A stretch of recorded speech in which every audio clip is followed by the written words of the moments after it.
Hello, welcome to another episode of Navigating Cancer Together. If you are new to the show, I am the host, Talaya Dendy. Navigating Cancer Together is the show that has something for everyone facing cancer. Why?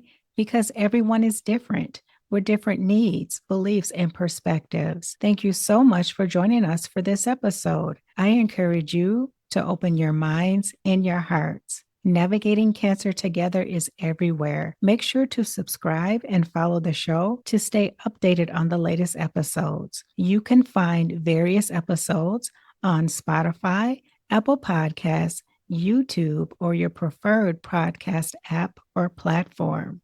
Today, we have a very special guest joining us, and she has an amazing story to share about not only her brother, who has lived through 3 cancer diagnoses, but also she is here to share some information about her own story as well. And I won't give that away right now.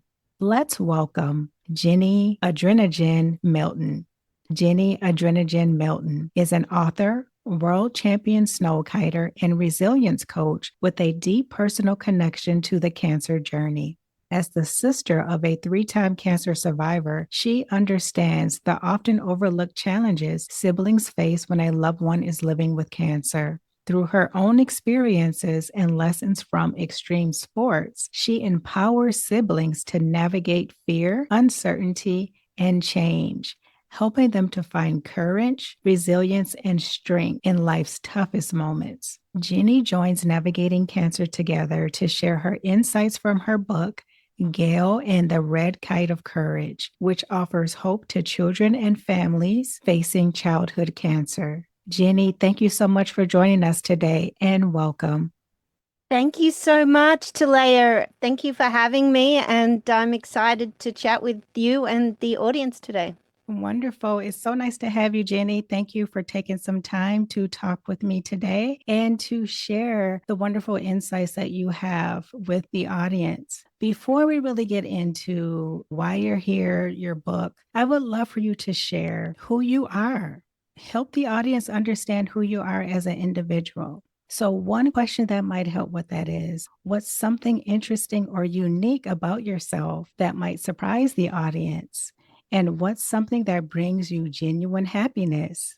What a great question. And when you were reading my bio, you mentioned that I'm a professional snowkiter, but there's a lot of people out there that may not know what snowkiting is. So snowkiting is very much like kiteboarding or kite surfing, where we fly a kite with our skis or our snowboard on snow-covered surfaces. And I just love flying kites. Flying a kite is something I'm so passionate about. It's something that brings me joy, and it's really become a huge focus in my life to help me find courage in the tough times.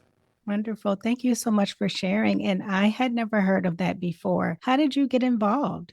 Well, I was so lucky and grateful that I grew up with my parents. They were entrepreneurs. They had their own business, which was a sports store in Canberra, Australia. Canberra's the capital city. And in the wintertime, they would sell ski gear. And in the summertime, they would have whatever sports were coming in and out of fashion, rollerblades and skateboards and windsurfers. Now, my dad loved to ski in the wintertime and he loved to sail in the summertime. And so all of my school holidays when I was young, my brother and I would learn how to ski, and we would learn about wind and sailing in the summertime. And I remember when the very first kites came out for kite surfing, I was just enthralled. And my brother had actually given me a kite for my birthday many years beforehand, and I'd already had a bit of a taste of how fun it is to dance with the wind, I call it, be connected to Mother Nature and fly kites. And so when I had the chance to go up to Alaska for a dream trip as a skier or snowboarder, many people have that as the ultimate dream trip, is to go to Alaska and ski those big mountains. There were stormy days when we couldn't ski, and I had a kite with me. And so I found somebody else who also had a kite, and we decided we would go out there and fly our kites and see if they would tow us around on the snow. And that day was a really pivotal moment in my life. It was the day that my two loves, my two sports from winter and summer, connected together to create the sport of snowkiting. And I also fell in love with Steve, who was a heli-ski guide up in Alaska. He was a windsurfer and a snowboarder, and he came out there and flew kites with me. And we fell in love that day too. And he's now my husband of 17 years. So that's quite a love story, falling in love with my sport and falling in love with my husband. Wonderful. That is a blessing. And congratulations on 17 years of marriage. Thank you. You mentioned growing up in Australia. What was that like for you? You shared a little bit about it, but how is Australia very different from Alaska?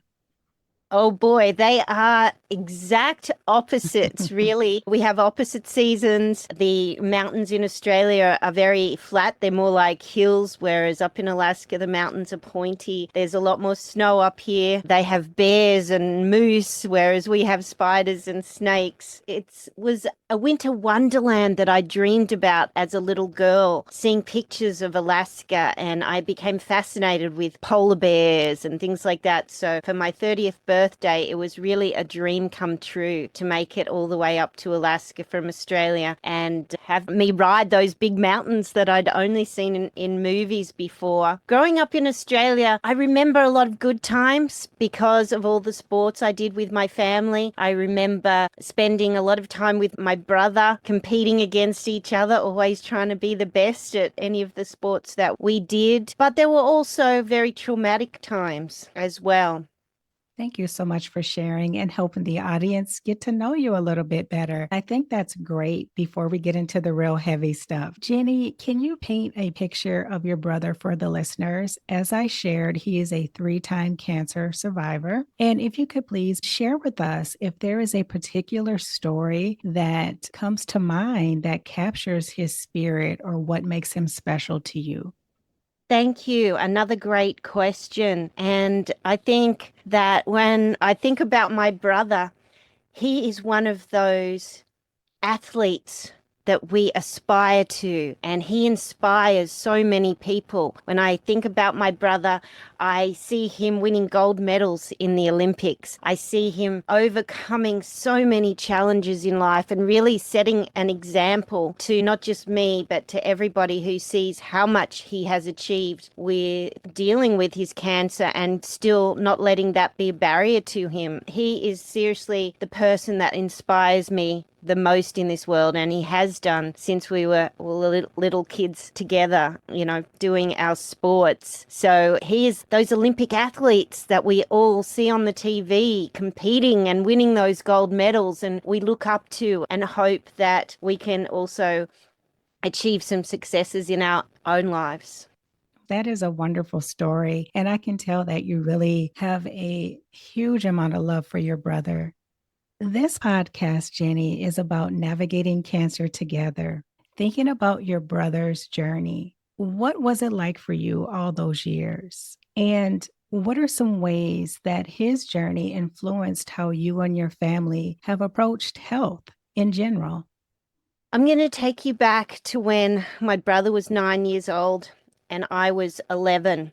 And I got home from school. My brother was a little bit late getting home from school because he had played football as an activity after he'd finished his classes for the day. And I remember him going up to my mother in the kitchen saying, "Mum, my leg hurts." And my dad said, toughen up, did you get tackled in football? And my mum rubbed his leg as a mother does and gave him some attention. And I remember her saying, this doesn't feel right. It just doesn't feel right. And we lived only 5-minute drive from the local hospital. So my mother decided that she would take my brother down to the hospital and just have somebody take a look at it, because her mother's intuition had told her that something wasn't quite right. So my dad and I started preparing dinner, and my mum took my brother down to the hospital, and they didn't come back. My brother had to spend the night in hospital. They were doing tests. And it wasn't until the morning that my dad said to me, "Hey, we've got to go down to the hospital." He obviously was quiet and upset about something, but I was only 11 years old. I really couldn't figure out what was happening. And I went down there and we were told as a family that my brother had cancer. My brother had an osteogenic sarcoma. I was told bone cancer in his leg, and he only had a 5 or 10% chance of survival. And I didn't really know how to process it at that age, and neither did my brother. But my parents were obviously very upset and stressed about the situation. And it wasn't long until my brother had to go to Sydney, which was the big city at a few hours away, to have extra tests. And we were told that the only way for him to survive was to have chemotherapy and to actually have his leg amputated. And again, this was a lot to deal with as kids, and this was the start of a very traumatic time in my family. My mum and my brother were up in Sydney having the chemotherapy and seeing all the doctors. My dad and I stayed in Canberra. He had to run the business and I was going to school, and I took up a role of trying to support my dad, cooking, looking after him and trying to be a good daughter. On the weekends, we would drive up to Sydney to the hospital, and my mum and dad would sit by my brother's side in bed, and I was sent off with the craft lady, which ended up being a little bit of fun for me. I got to go around with the craft lady to all of the hospital rooms and help the kids in the cancer ward do arts and craft and give them some joy. And that was really fun for me. I loved arts and craft. So I was a little bit separate from the traumatic scenes that were going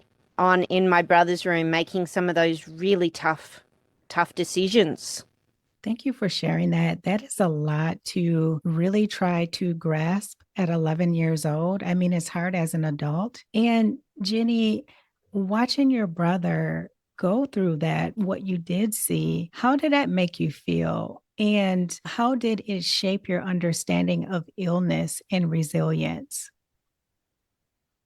At the time, I can look back now and see myself as a little girl and see the lack of understanding and what was going on. But I can also look at my life and see how that situation really shaped my teens, my 20s and 30s. And it's not until now that I look back and I can really understand what that little girl was going through. My brother was 9. He was even younger than I was, and he really didn't respond to what he was told, that he was going to have to lose his leg. My dad tells a funny story, and I always try to find the joy in this tragic situation, but my dad tells this story of the psychologist saying to my parents, at some point he's going to realize that he's going to lose his leg and he's going to break down, and there'll be an emotional breakdown.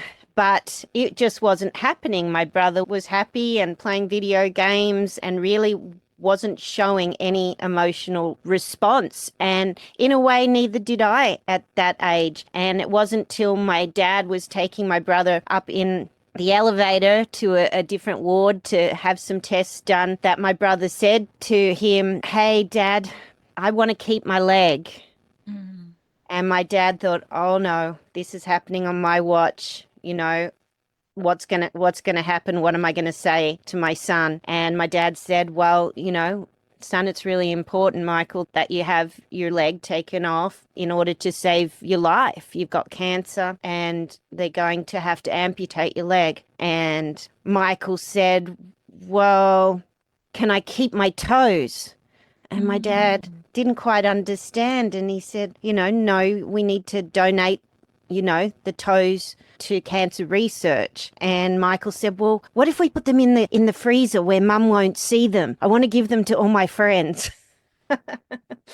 And this was my brother's perspective, was he just wanted to keep the toes and give them to his friends as a bit of a joke. So he really wasn't understanding at that age what was happening to him, and neither did I. It wasn't until he was actually on the bed going up to the operating theatre that he broke down and cried, and when he realised that he was going to have his leg amputated. That is tough. Wow. You know, I feel for your father too, having to be able to step in and explain and console and try to help him understand what was about to happen. That has to be tough for a parent.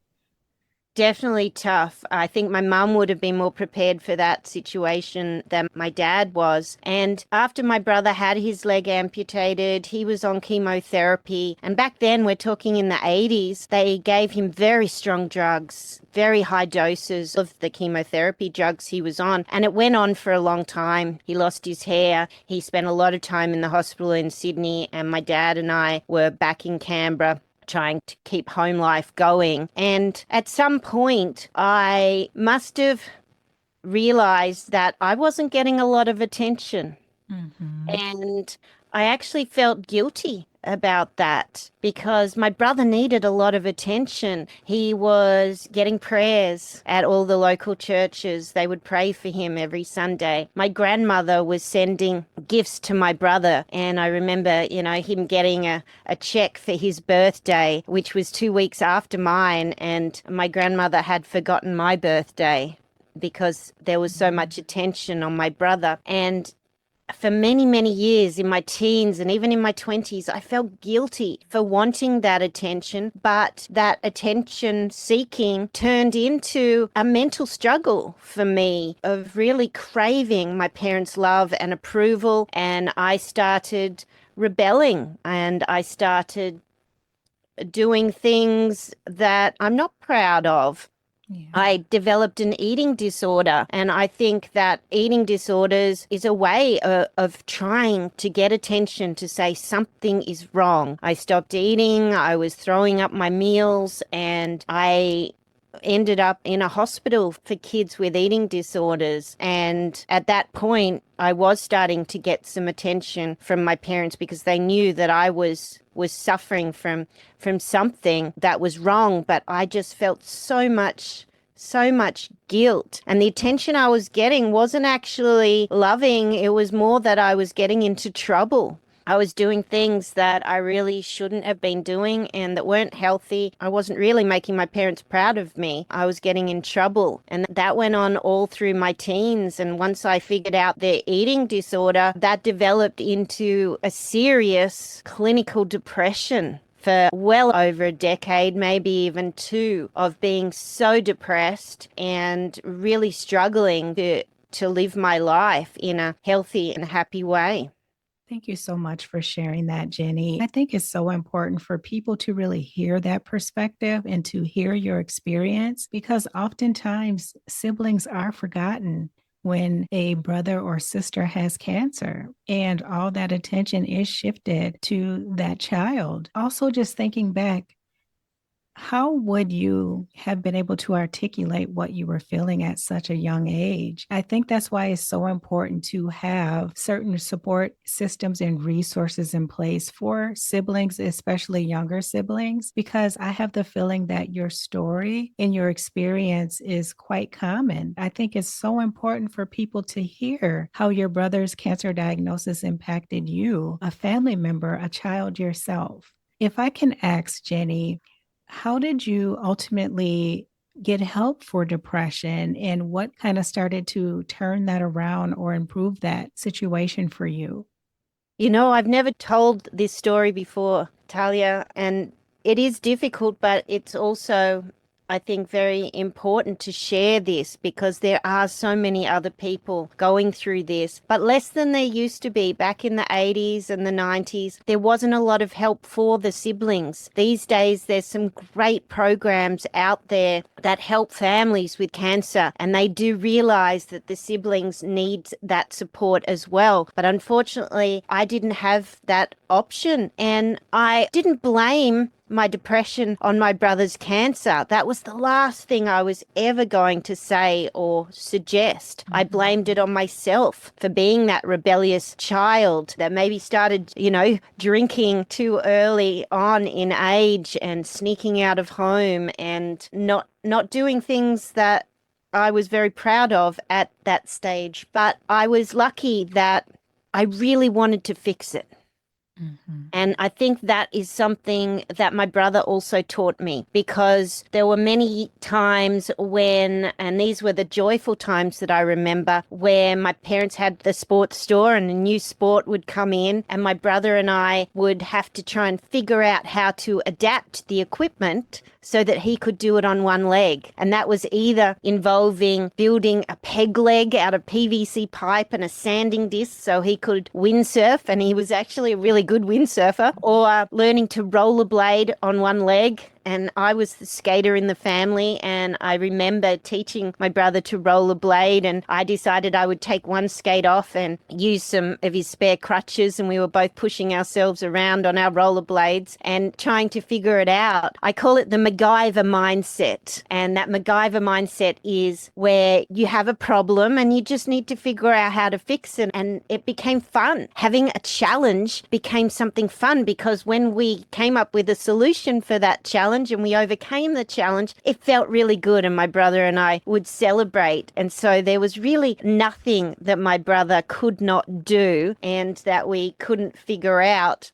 how to adapt the mindset and the equipment to do. And I think that MacGyver mindset stuck with me, so that when I had my own problems of being very depressed, I wanted to fix that too. But it's not as easy as just waving a magic wand or adapting some equipment when you have a mental illness. But I wanted to try absolutely anything I could to help. So I was doing therapy. I was doing some cognitive training. I actually went into hospital for a while and had intensive help trying to overcome that depression. I would read some books. I would do any of the exercises that we were told was going to help increase the joy in life. I would talk to friends about it. I knew that it was really important to not keep that depression to myself and pretend that nothing was wrong. It's not to say I didn't do that a lot, but there were people that I confided in, and I think it's so important to talk about it and to realize that it was an illness, just like my brother's cancer. And I had an illness of depression, and it would require some either medications or definitely some cognitive work. And I'm priding myself looking back, especially at those young ages. And my mum reminds me of this often, that I wanted to fix it. I wanted to find the solution to overcoming the depression. And it wasn't until I actually got into my 30s and I made the decision to take a year off.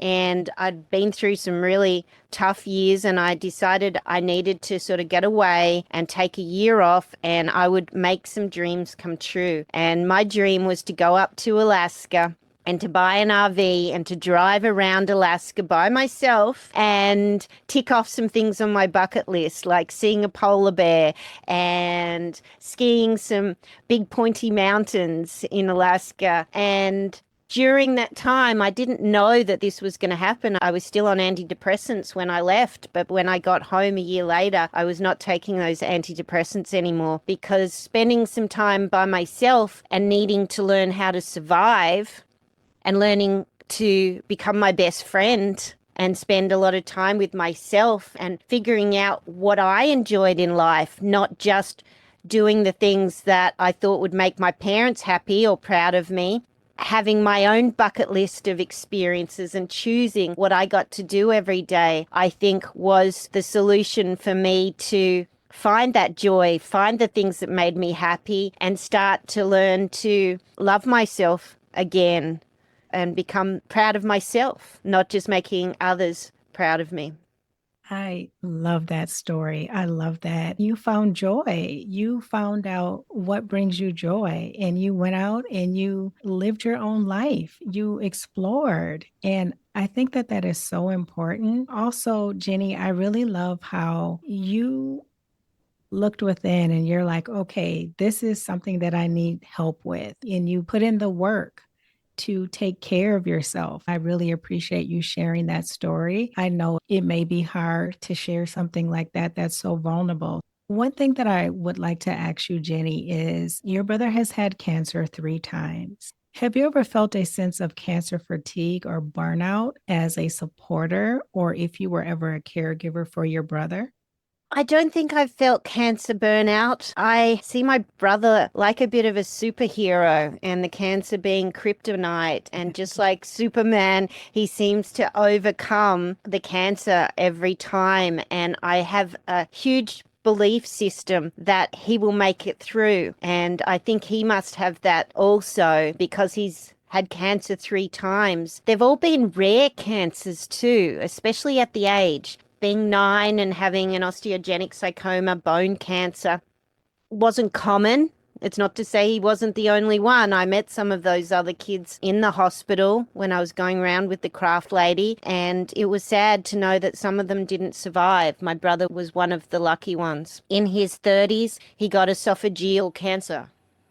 Again, that's such a young age for somebody to get esophageal cancer, and they had to cut out part of his stomach and some of his esophagus. Now, he's an Olympic athlete, as I mentioned. And so during this time, he was always doing his sport, doing his exercise, and believing that he would just get back to doing what he loved to do. That was his way of overcoming any depression that he was suffering, was through exercise and physical activity, because he just loved that. And I relate to that too. We both are still athletes in our 50s. And it was only, I think, 2 years ago now that he got cancer in his bowels. Again, at 50, that's very young to be getting that bowel cancer. And they had to operate, and he already had changes in his life of what he eats and how he maintains his energy levels after his esophageal cancer. The bowel cancer definitely didn't help with all of that. It was so important for him to have his energy to do his sports.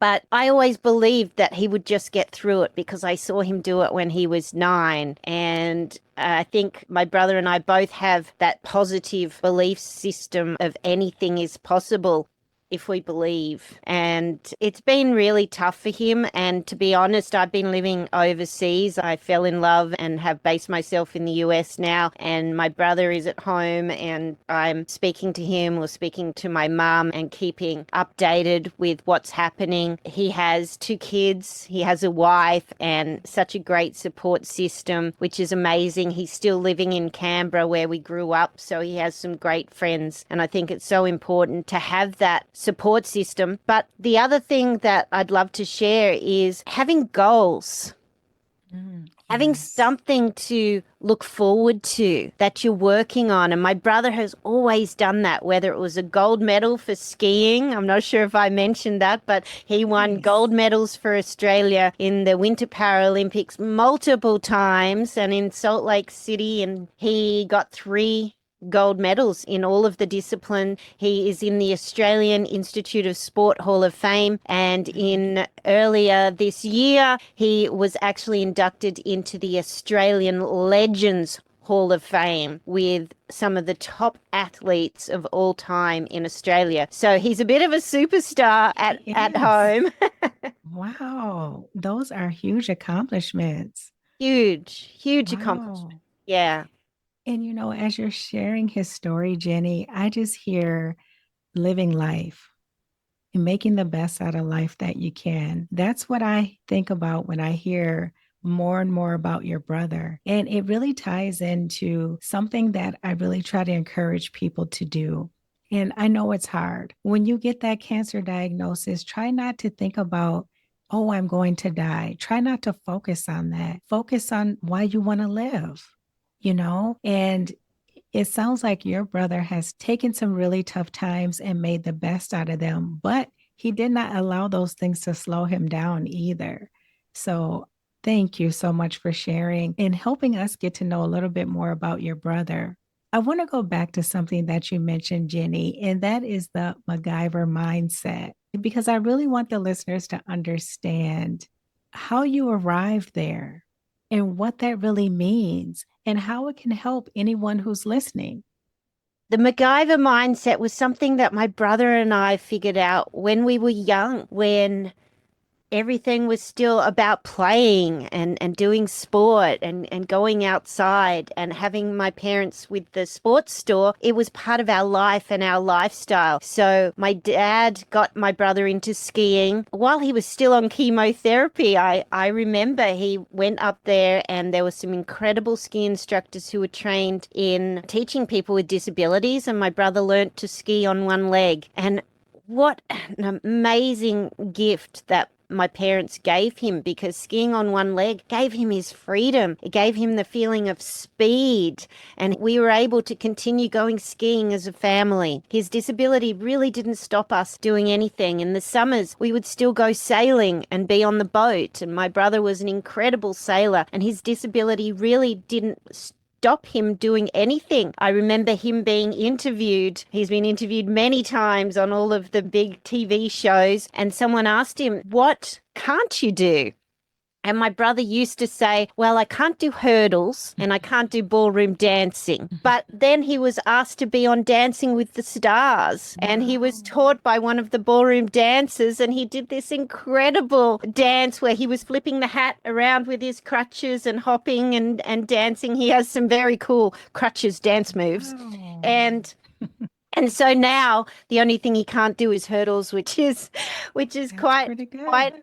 hilarious. Because he lost his leg at 9 and they amputated it quite high, his stump is very small, and that wasn't conducive to wearing an artificial leg. My parents kind of forced him to when he was young because they thought that was what we were supposed to do, but it was painful and it slowed him down. He was much better doing everything on crutches, and so when it was his decision, he wouldn't wear that artificial leg at all, and he became very, very good on his crutches. My dad got him some T-shirts made that says, "A dollar says I can hop faster than you," and and he actually made it into the Guinness World Book of Records for the fastest man ever to do a marathon on crutches on one leg.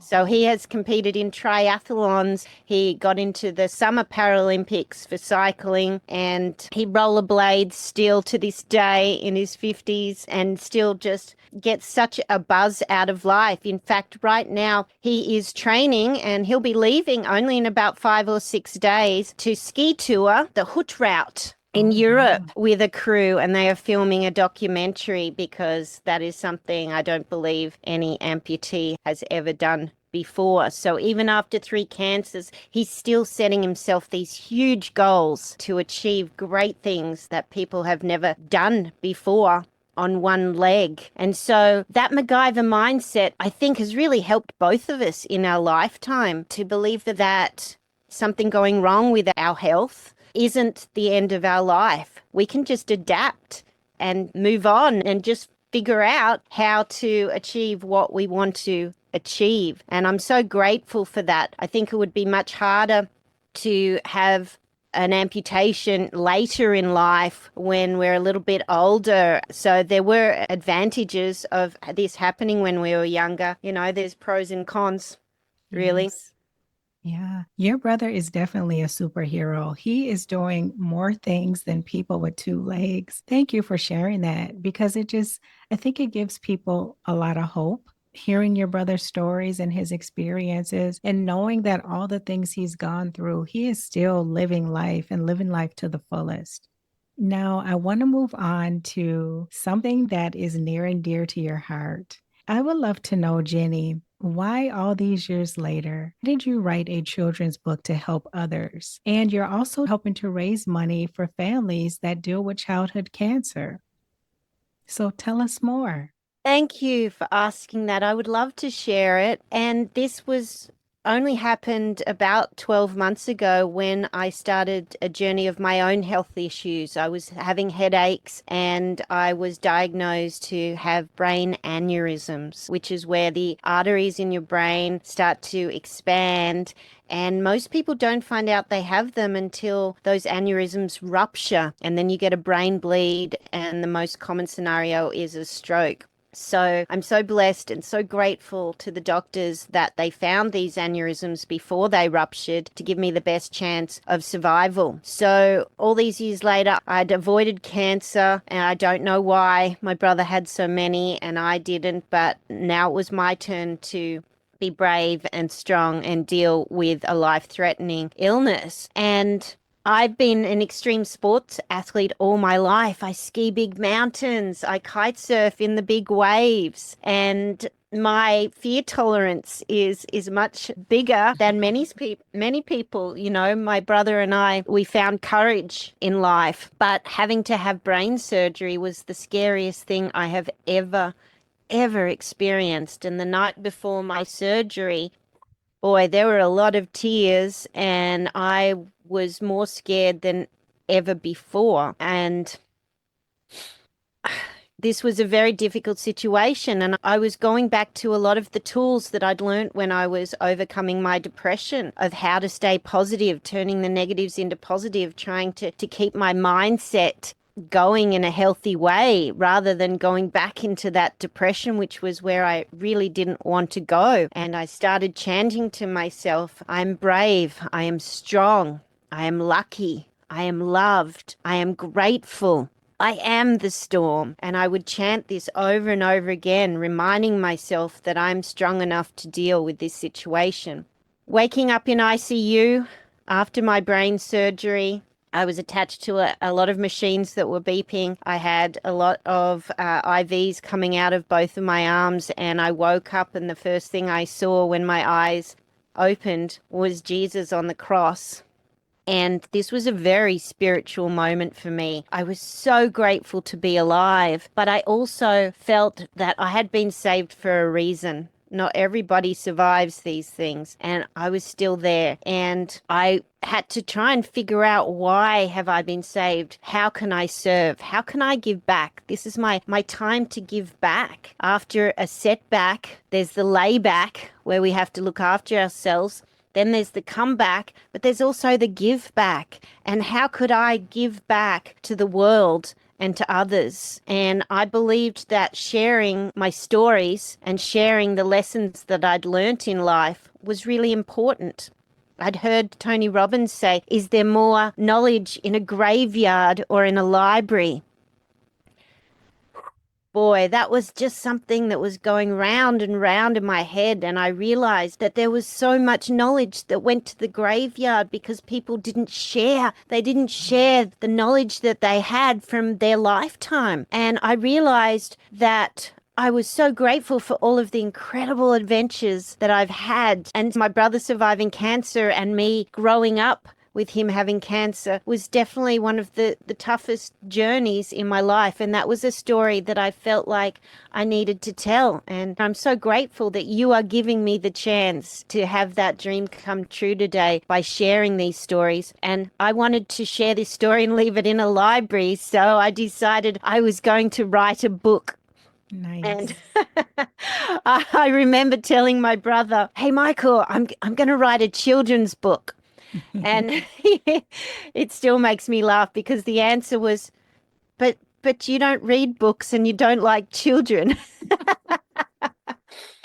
And I said, well, there's a bigger why behind why I want to write that children's book. I don't have my own children. And he was right. I didn't read a lot of books, but I loved illustrations and color, and I really wanted to share how I had found courage to overcome that depression, and how my brother and I had done sports together. And my grandma's 100th birthday was coming up, and Mum and I were discussing what we could get her for a birthday. And so everything fell into place. I'm going to write a children's book about my brother and I growing up and him losing his leg to cancer, and how I overcame the depression by learning to fly a kite. And I was going to dedicate it to my grandma for her 100th birthday. So is she Gale? Is her name Gale?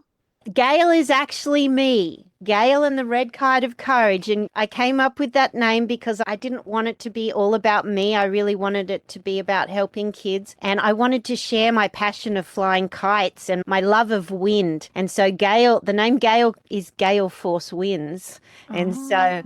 that's the The little girl who grows up and falls in love with flying kites and falls in love with the wind. The wind becomes her best friend, and then she finds a community of other wind-loving people to become friends with after she'd been staying in her room and not socializing and being very depressed and not finding joy with all her toys. She ended up finding joy with the kite that her brother gave her.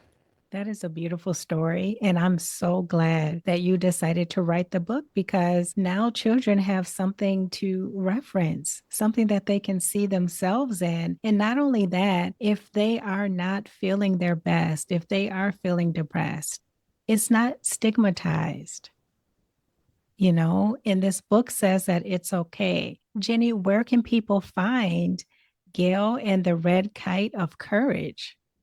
Well, I'm so excited and honored that some of those little kids will find it in the hospitals, and some of those little kids will find it in the doctor's surgeries and in libraries. People have been purchasing this book and making sure that it's in places where people can find it. You can also purchase it on Amazon worldwide, and all of the profits go to a cancer charity. I made the decision that this wasn't going to be a project to make money. This was a project to make an impact. And so I wanted to donate it to a children's charity that really supported both the cancer sufferer and the siblings. And I found a charity in Australia, believe it or not, called Red Kite that helps families with cancer. And that was just a sign from the universe that this was who I needed to support. And it helped me decide on the title of the book, Gale and the Red Kite of Courage.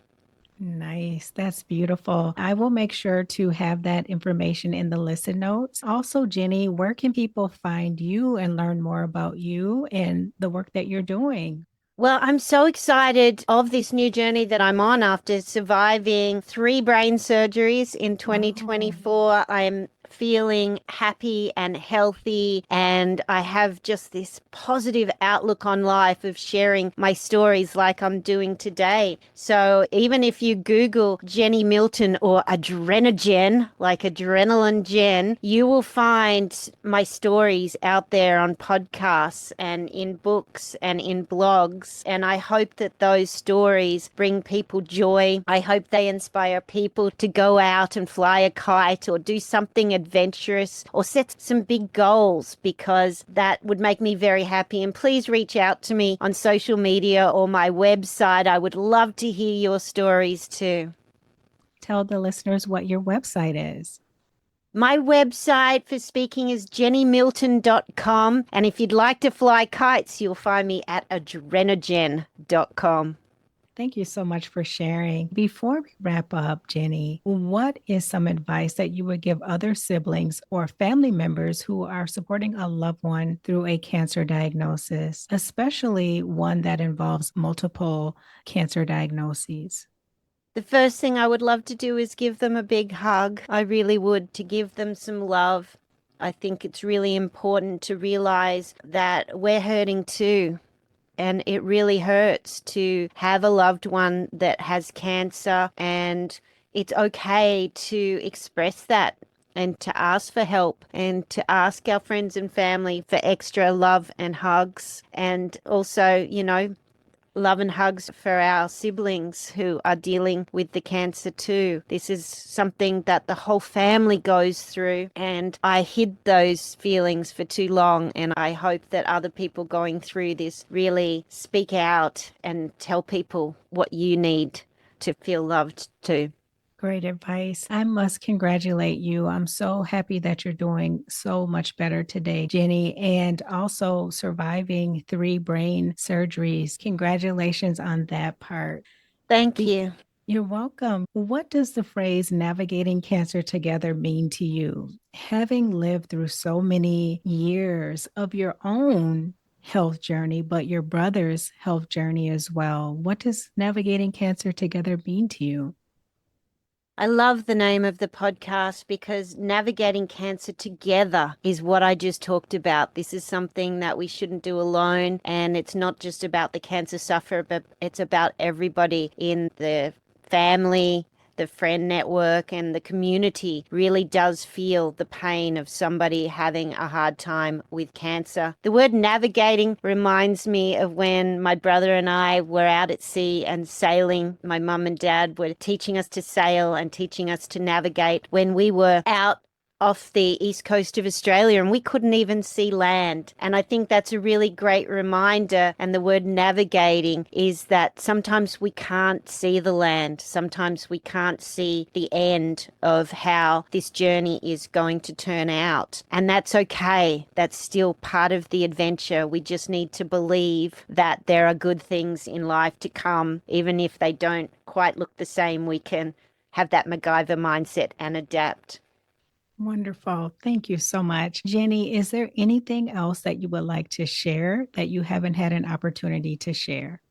I would like to share that sometimes the simple things in life can bring us so much joy. It doesn't need to be complicated or expensive. And the joy of flying a kite is so special to me. And last year when I was out of action with my brain surgery and I wasn't able to do my sports, I decided I would go to schools and I would teach kids about wind and teach kids about kite. And we actually made kites. I taught 150 kids how to make kites out of paper and paddle pop sticks and string and sticky tape. And at the time, I felt like this was a great activity for me to find joy and feel like that I was giving back. But what I didn't realize until a mother came up to me and she said to me, "You were the lady making kites with the kids, right?" I said, "Yes." And she said, "My daughter has been suffering from depression and I've picked her up every day from school this week and she's been in tears, and it's just devastating for me as a mother to see her so sad and in so much pain." But today she ran up to the car, flying a kite with the biggest smile on her face, saying, "Mummy, Mummy, look, I'm flying a kite." And the mother wanted to thank me for how much joy that this kid was getting from flying a kite. So sometimes it's just the simple things in life, like going out and flying a kite, that can give us so much joy.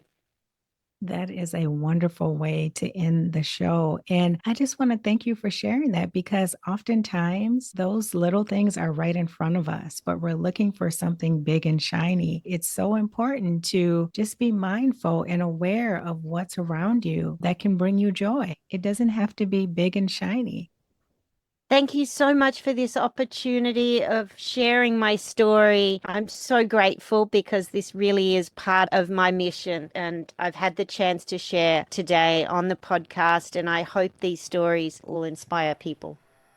Thank you so much, Jennie. It was such a pleasure to talk with you. And thank you for sharing your story and your brother's story and helping anyone out there listening who is a sibling to someone going through cancer to better understand and to know that it's okay to feel how you're feeling.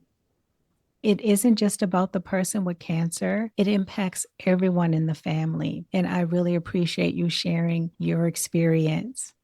I have a question for the Navigating Cancer Together community and valued listeners. What is one takeaway from Jennie's experience that might inspire you in how you approach supporting a loved one facing cancer or any kind of challenge? So think about that and let me know. You can share with me on social media. You can also share on fanlist.com/navigating cancer together. I will have all of that information in the listen notes. If you are struggling with a cancer diagnosis or you know someone that is, please know that you are not alone. Consider joining our waitlist for the Navigating Cancer Together Community Forum. Join that waitlist at ontheotherside.life/forum-waitlist. And I will have that information in the listen notes as well.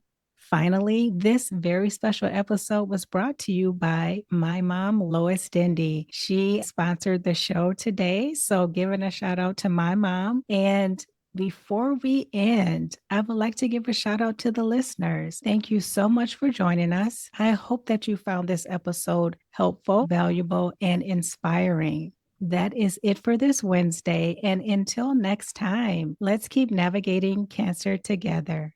Take care.